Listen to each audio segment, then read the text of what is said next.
Hello ladies and gentlemen, MarauderEX here back with more Let's Play Shining the Holy Ark. Alright, so I've got the manual in front of me. So we're going to go over the stats, because that's, you know, important. HP and MP we pretty much know, XP we know. Attack, the attack rating for the character using handheld weapons. Defense, the defense rating for characters using against physical attacks. Agility, or speed rating for the character. CRT, the character's critical rating. This determines how frequently the character will be able to execute a power attack. It has a little asterisk. For power attacks, see page 15. Technique, the character's technique rating. This determines the number and type of power attacks the character can use in battle. So higher technique rating, meaning you learn new power attacks. Luck, the character's luck rating. This affects the character's chances of attacking successfully and ability to dodge enemy attacks. Magic defense is magic defense. Breath defense is breath defense. So, yeah. So crit stat is really high. You want that because that means they'll do power attacks more often. Luck means you'll just hit more often. Also, I think it has something to do with how long you are affected by statuses, if you get affected by statuses, depending on the status. So I've worked my way back here, as you can see. Also in that time frame, Arthur leveled up to level 5 and learned heal magic. So yay, Arthur, he can heal. That's one thing that I find really interesting about this game is characters get really interesting abilities compared to other Shining series stats. Arthur will also learn the resurrect ability on being attacked. So we're just going to leave this in because we've got a boss fight coming up right here. So I just need to get to the boss fight. But yeah, Arthur learns heal, he'll learn resurrect.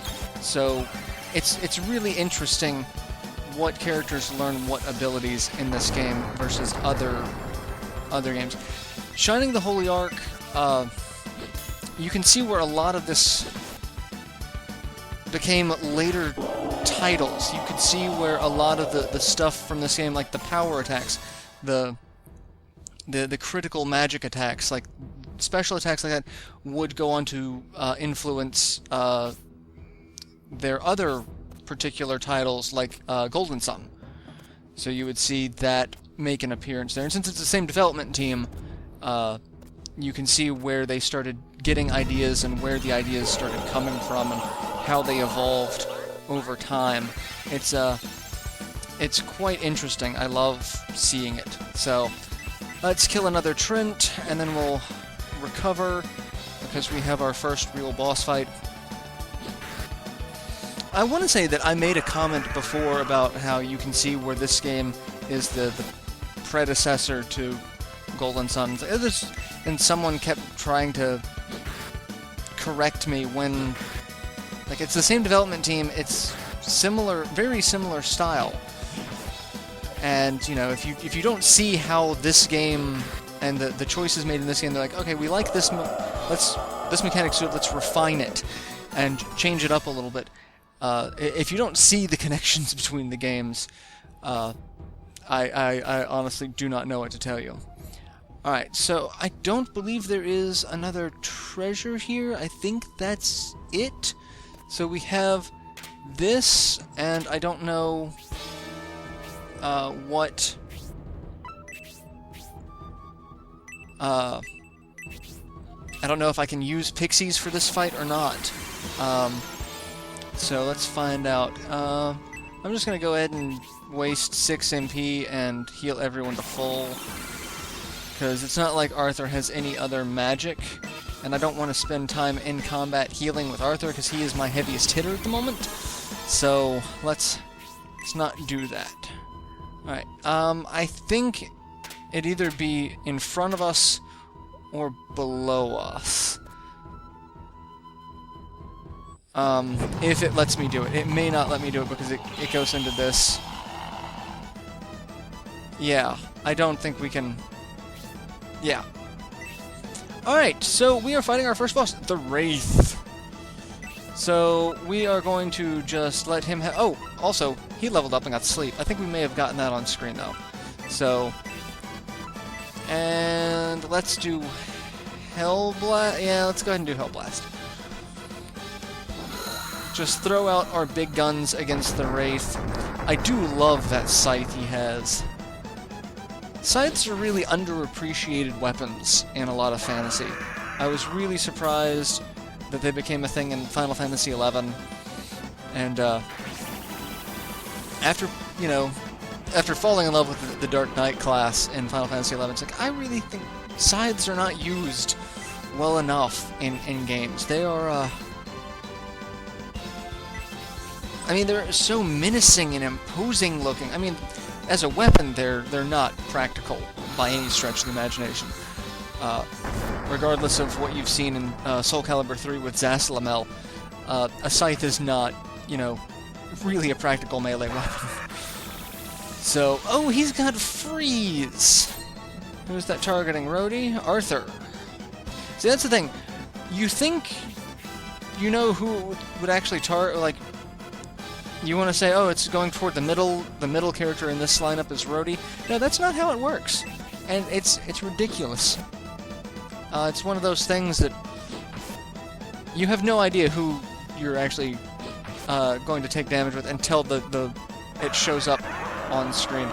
Oh, Lingering Ghosts. I used to love that ability. It's so freaky. I don't remember what it does.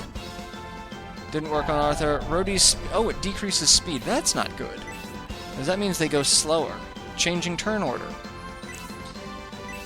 So, in the very beginning, when I was telling you, you have the turn order that is always constant with the Rhodey fight. That fight is always pretty much going to be constant, because those stats are always constant. Your stats are always going to be that starting the game. However, now that we are this far into the game, we're different level, we're higher level in some cases, and the first round will give you an idea of what your turn order is going to be like, but there's now going to be things that will increase and decrease speed, and just kind of throw a wrench into the gears. Like, I'm going to be abusing the hell out of support in this game. It is so worthwhile. The speed and defense boost that it gives in this game. If you thought it was bad in Shining Force 2, oh, is it just broken in this game? Because it stacks. You can cast it multiple times, and it just keeps increasing. It does have diminishing returns after a number of casts, and it'll start increasing less and less until it will cap out eventually. But, yeah, that's a thing. So, and the Wraith just kind of hanging out. Literally, he's just kind of floating there. Just taking hits from us. Not really, he can be a threat. I seem to remember him being more of a threat depending on how you choose to play the fight. So, alright. He should be about dead, too. We've been doing a fair bit of damage to him, so not really expecting him to last too much longer. Though I'm not really doing a lot of damage to him. Oh, well, did enough. Wraith is exhausted, has been defeated. 88 gold coins, energy bread was found, and 39 XP. Boss? Who's saying that?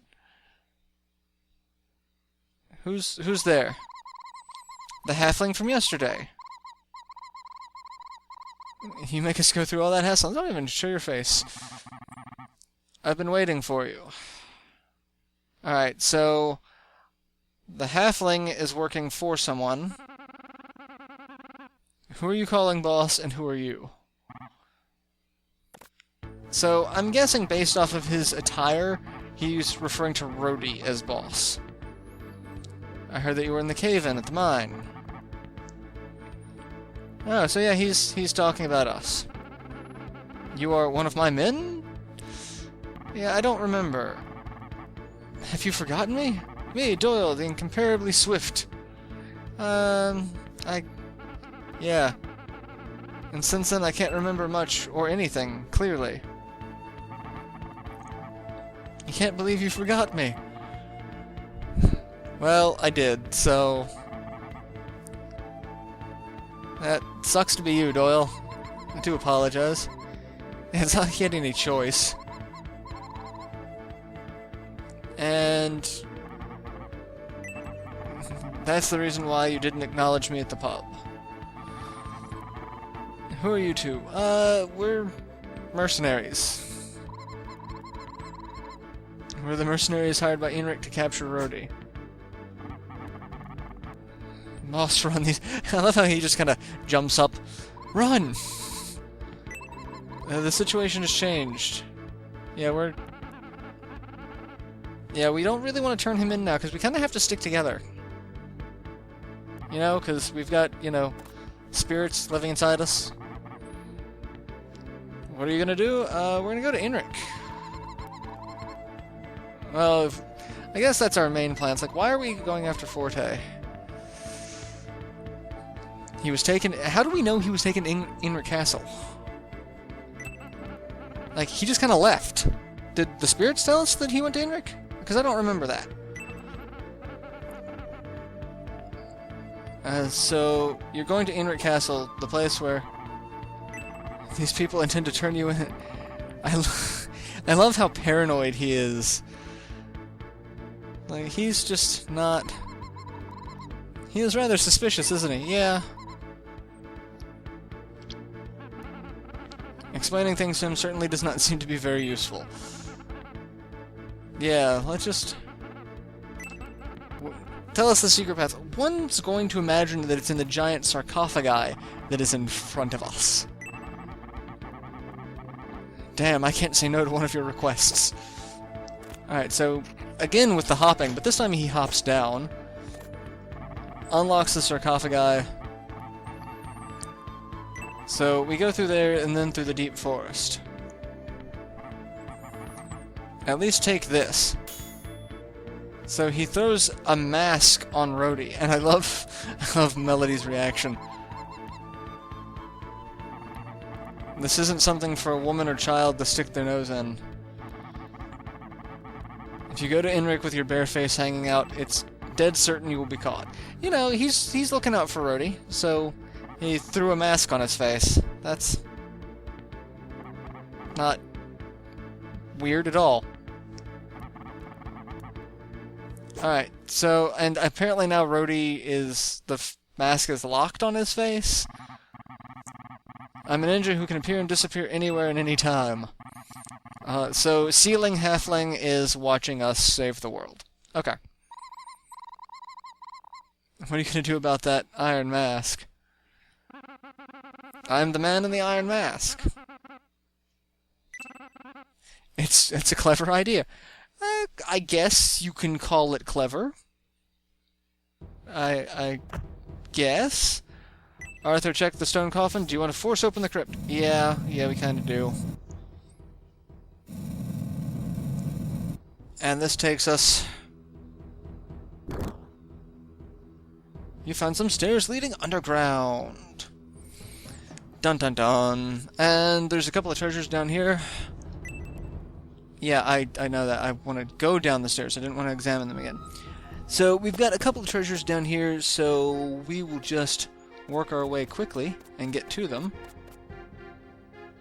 Arthur looks at the stone tablet. Picture of what looks like a person climbing stairs.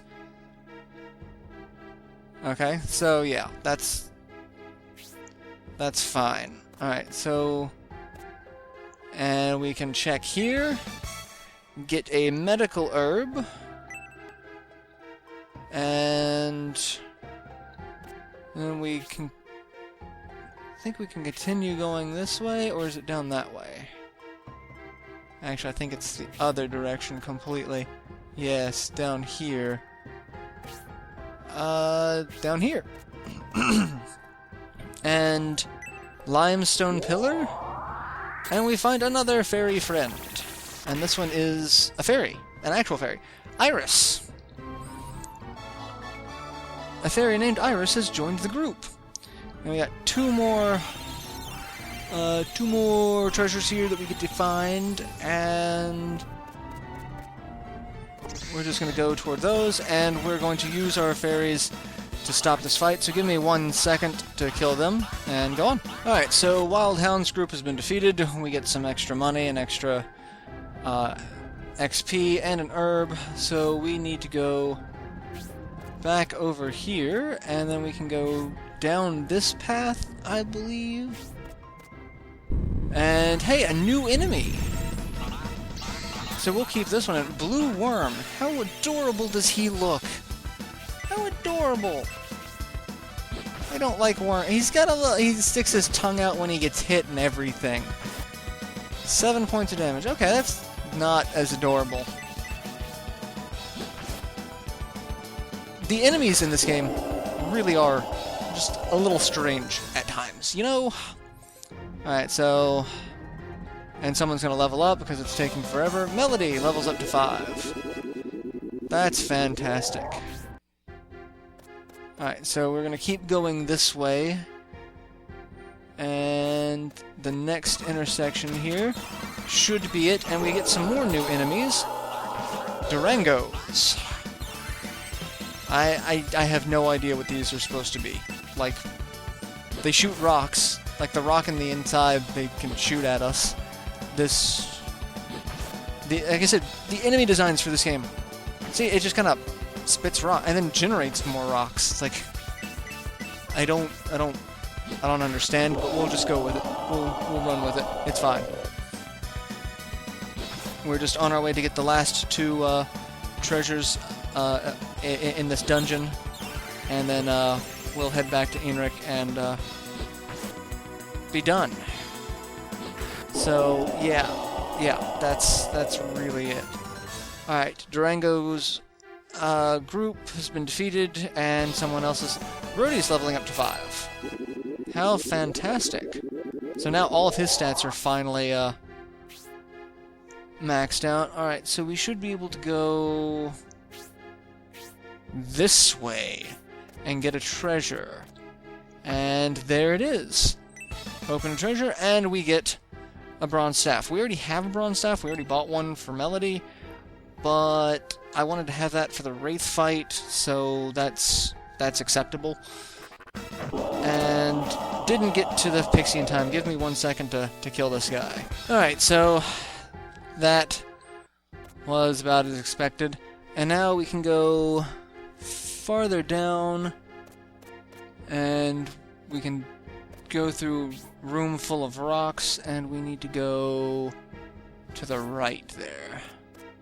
So this way. This will take us to another room of rocks, and right here is the last treasure. An antidote. So yeah, we have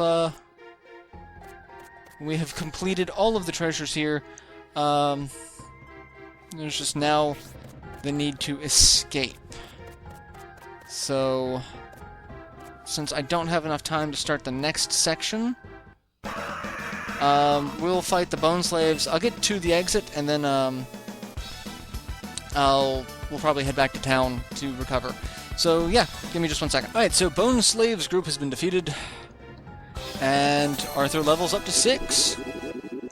Arthur is becoming quite powerful. Alright, so we need to get around these rocks, and to do that, you go this way. And we get into another fight with one of the... Oh, 2 little Durangos. How wonderful. Alright, I'll leave this fight in because this is the very end. We are at the exit, and like I said, I'm going to go back to Enric and recover, and we'll work our way back through here. I might complete the map sections off-screen, because I have to do some double-checking and find out if map completion is something that has any bearing as the game progresses. Like, I know there's item in Castlevania Symphony of the Night that, you know, you have increased defense for increased map completion. I don't know if there's anything that we have to get with X amount of map completion, or if that matters. I don't believe there is. I don't think there's really any point in completing the maps other than being a completionist on your own. I can't think of anything. I don't think there's a piece of armor or equipment or something that changes with map completion. I kind of wish there were. That would make exploring a little more interesting. But as it is, there's really not. So, pixies have recovered 3 gold. And this is the exit. So, this takes us to Forest Cave 2, which there is a lot in the Forest Cave second section. So yeah, I'm going to go ahead and end it here. I'll see you guys in the next installment. I'll go ahead and work my way back to this point. And yeah, we'll continue from there. Till then, later everyone.